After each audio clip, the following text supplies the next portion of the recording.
Candlewick on Brilliance Audio presents Shadowghast by Thomas Taylor, performed by Will M. Watt.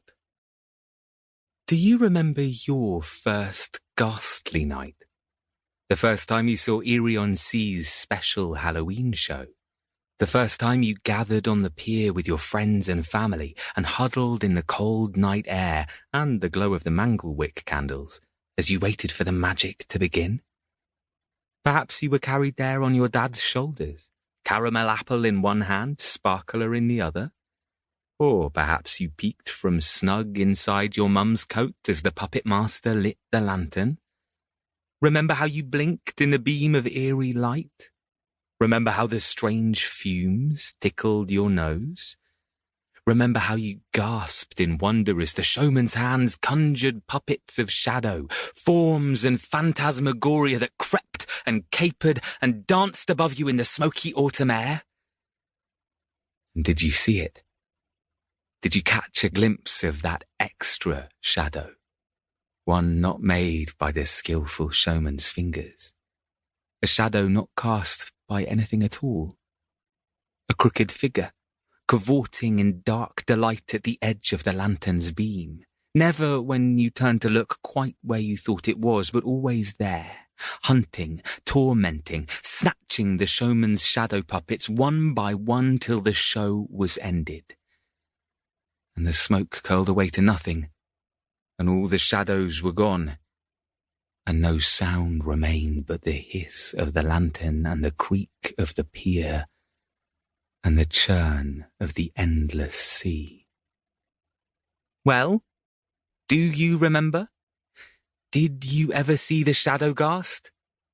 But what am I saying? Of course you didn't. You've probably never even heard of Ghastly Night or manglewick candles or any of it. Unless, that is, you've been to Eerie-on-Sea before and asked too many questions. But even then, I'm sure you'd have forgotten this strange tradition of ours, falling as it does on the night the rest of the world knows as Halloween. Like most people at this time of year, you're probably too busy carving pumpkins or planning your trick-or-treat costume to pay much attention to the funny old ways of a little seaside town.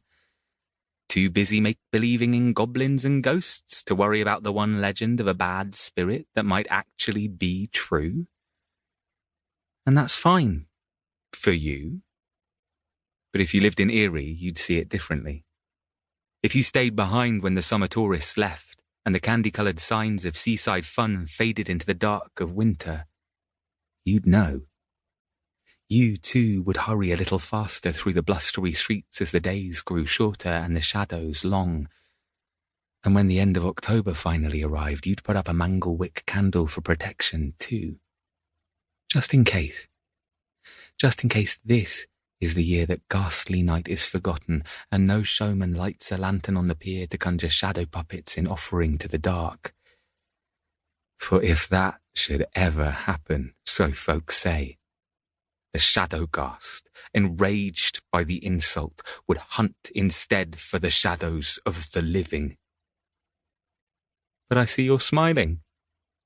You're still thinking the Shadowghast is nothing more than a silly superstition, no more than a trick of the light.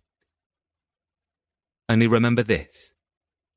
At the heart of every legend is a spark of truth, and when the sunlight dies and you're running from the shadows through the deepening streets of Eerie-on-Sea, a spark, no matter how small, is sometimes all you need. Unless that trick of the light is actually a trick of the dark.